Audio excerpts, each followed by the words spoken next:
तो शायद उस वजह से मुझे रोक रहे हैं, या सही बात करने के लिए रोक रहे हैं। भुट्टो साहब को सही बात करने में फांसी चढ़ा दिया, तो यहाँ तो जो आपसे ठीक काम करता है उसको सब नीचे घेर के गिराना शुरू कर देते हैं।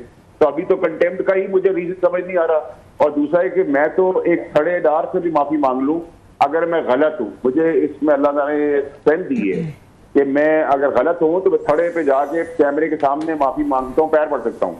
लेकिन अगर मेरी गलती नहीं है, और अब तो गलती का पैमाना तो मुझे समझ नहीं आ रहा क्या है, तो पैमाना मैं गलती पे तो खड़ा ही नहीं हूं, और अब तो मुझे प्रॉक्सी कह दी है।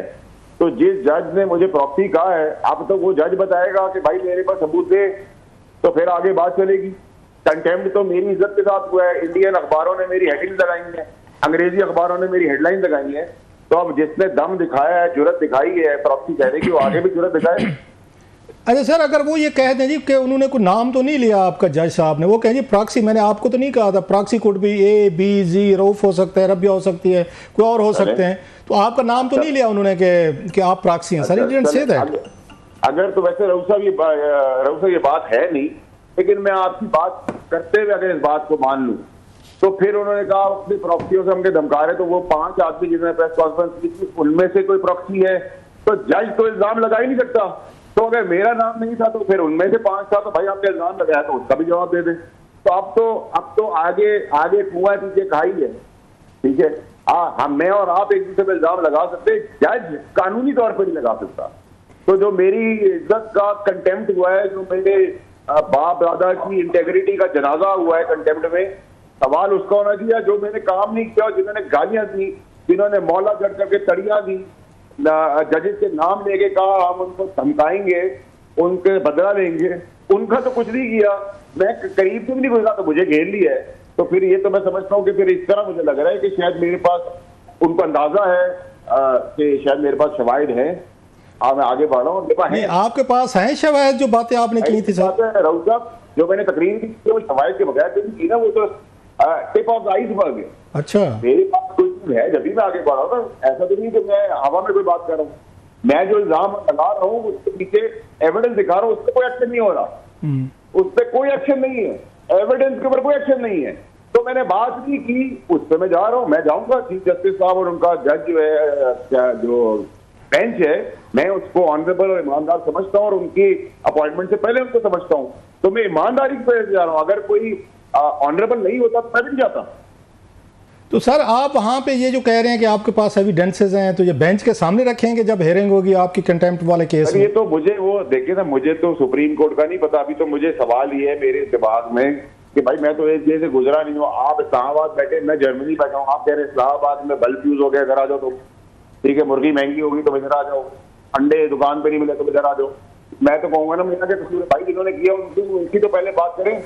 मैं तो करीब से भी नहीं गुजरा हूँ, ठीक है। अगर मेरा ठीक बात करना अभी ये प्रीएम्प्ट कर रहे हैं, देखिए मुझे तो नहीं पता कि मेरी वहां सुनवाई क्या पहले मेरा कौन सा इंसाफ हुआ, या पाकिस्तानी का पहले कितना इंसाफ हो गया है जो मेरे साथ हो जाए। 40 साल बाद तो भुट्टो साहब का ये पता चला है कि गलत फांसी थी, उस पर भी कोई सजा नहीं दी सिंबॉलिक। उस जज को नस्ता टावर गिरा दिया और जज को सिंबॉलिक कोई सजा नहीं है। तो गैरत इज्जत हमारी तो ही नहीं। फिर हम तो सड़क पे कहीं जंगल वंगल में हमें फेंक दिया गया था, हम मिट्टी खाते हैं, हम आंख से अंधे हैं, कान से बहरे हैं, मुंह से गूंगे हैं। अच्छा सर, आपने of course you are up against powerful जजेस, honourable supreme court of Pakistan. आपने कोई वकील किया है, या 2-3 वकील किए हैं, या एक वकील किया, या अभी तक आपने कहा वकील की ज़रूरत नहीं है, मैं खुद जाके अपना केस खुद फाइट करूंगा? जैसे इमरान खान साहब आजकल खुद केस अपना प्लीड करें, आप खुद करेंगे या वकील करेंगे, या कोई वकील किया है आपने? कोई मशवरा किसी से किया आपने सर? राउत साहब, हेनरी फोर्ड जो था ना, वो अंगूठा छाप था मेरी तरफ सर। वो हर चीज की नॉलेज बेस्ट लेता था, और मैं भी हर चीज बेस्ट अल्हम्दुलिल्लाह अल्लाह ने काबिल बनाया, नॉलेज से लेके हर चीज बेस्ट करने की कोशिश करूंगा। अब वो तो 5 तारीख को पता चलेगा कि वो वकील आते हैं, उसके वो वकीलों की फौज आती है, मैं अकेला आता हूँ, नहीं आता, कौन आता है कौन नहीं आता, ये तो सर 5 को होगा। मुझे आला अदलिया ने, सुप्रीम कोर्ट ने, ईमानदार जजेस ने बुलाया। आपने बड़ी मिस्ट्री डाल रहे हैं सर, वो जैसे आने लाइटर नोट, गुफ्तगू बड़ी सीरियस हो गई है, मामलात भी सीरियस है, और जैसे एंट्री होती है ना सर, मतलब फिल्म का जो वो पहला आप क्योंकि खुद ये चीज़ें देखते रहे करते रहे हैं सर, तो आप जिस तरह मिस्ट्री दे रहे हैं कि आप अकेले आएंगे, 3-4 वकील होंगे, कितने होंगे, कैसे होगी, आप बड़ा इसको मिस्टीरियस अंदाज में पेश कर रहे हैं सर। लोग तो अभी से वेट करना शुरू कर देंगे।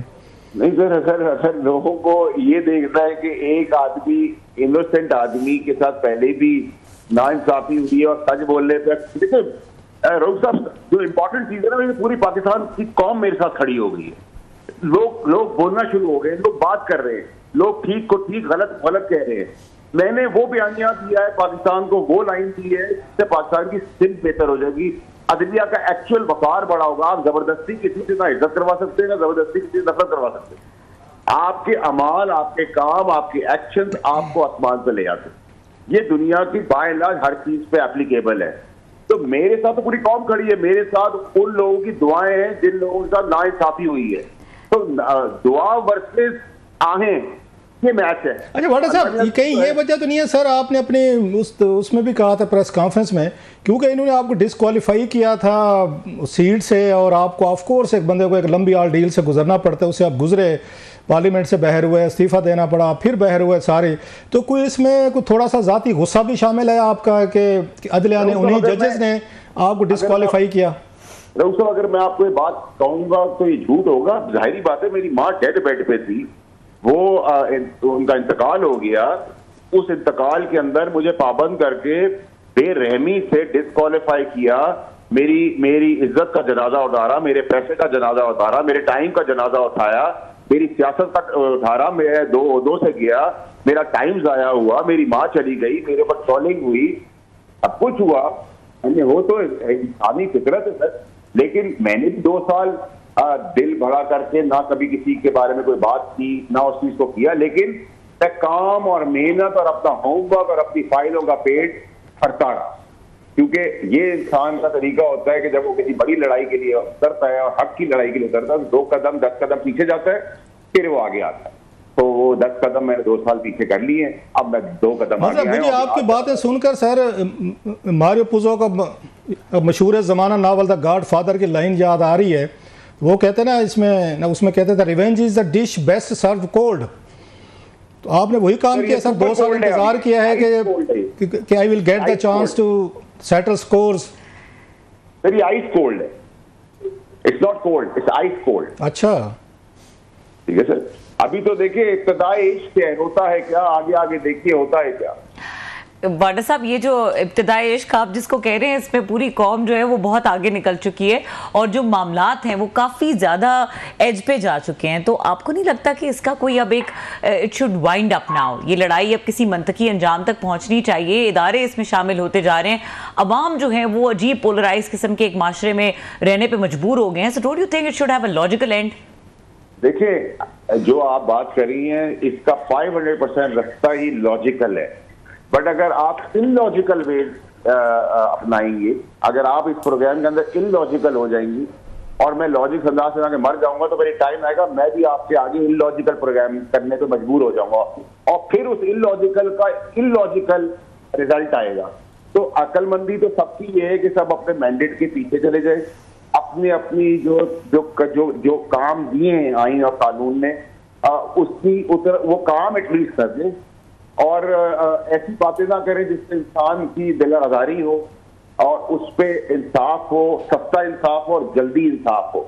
ये नहीं है कि मेरी ट्रोलिंग हो गई, मेरे साथ ये हो गया और मेरे साथ होगा। हमें सबको इक्वल प्लेटफॉर्म पे इक्वल वे में चलना होगा और पाकिस्तानी अब ये कौम इस चीज के ऊपर फुल स्विंग में खड़ी होगी। अच्छा वाडा साहब, आपको लगता नहीं है कि अगेन मेरी रीडिंग है, आप ऑफ कोर्स इससे डिसएग्री कर सकते हैं, कि प्रेस कॉन्फ्रेंस के बाद जब आपको अगर नोटिस आया वहाँ से या सुओ मोटो लिया गया, तो उसके बाद जो आपने लाइन थी, मेरा ख्याल है वो ज़्यादा मॉडरेट, ज़्यादा बेहतर थी। और उसके बाद जब आपने वहाँ पे सेनेट ऑफ पाकिस्तान में एक लंबी धुआंधार किस्म की एक एग्रेसिव आपने तकरीर की और फिर अभी भी आप ये चैनल्स पे still you hold your grounds, तो आपको लगता नहीं है कि आपने सुप्रीम कोर्ट के लिए भी मुश्किलात पैदा कर दी हैं, बेंच के लिए भी कर दी हैं, चीफ जस्टिस साहब के लिए भी कर देंगे? अगर वो कुछ ज़्यादा सख्त स्टांस आपके खिलाफ नहीं लेते तो ये जुडिशरी उनको लगेगा कि इट हैज़ बीन बिल्डोज्ड और ये दोबारा शायद खड़ी ना हो सके। आपको लगता है कि खतरात आपने पैदा किए अपने लिए सर इन बातों से मजीद आपने अग्रेसिव होकर? रऊफ साहब मेरी बात सुने, मैंने जो बात की है प्रेस कॉन्फ्रेंस में उसकी एक फुल स्टॉप, एक कॉमा पे मैं खड़ा हूँ, क्योंकि मैंने कोई गलत बात की नहीं। अब मैं आपसे अभी मुखातिब हूं और मैं आपको कहूं कि रऊफ साहब आप मुझसे कैसा सवाल कर रहे हैं, और काशिफ अब्बासी खड़ा हो जाए और कहे सुबह डेफर्मेशन का केस करने के तुमने मुझे कहा है, तो मैं कहूंगा ना भाई मैं तो रऊफ साहब से बात कर रहा था।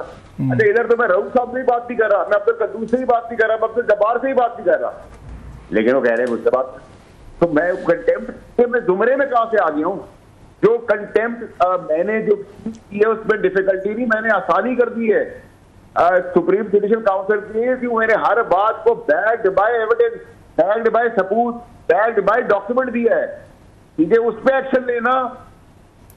नहीं, आपने अभी तक कोई सबूत तो नहीं दिखाया, मेरा ख्याल है कोई अभी तक सामने तो नहीं है जो बातें आपने की हैं वाडा साहब, कोई सबूत तो नहीं सामने है। जो बातें मैंने तकरीर में की हैं उन सब के सिवाय मैंने वहां भी दिखाए हैं।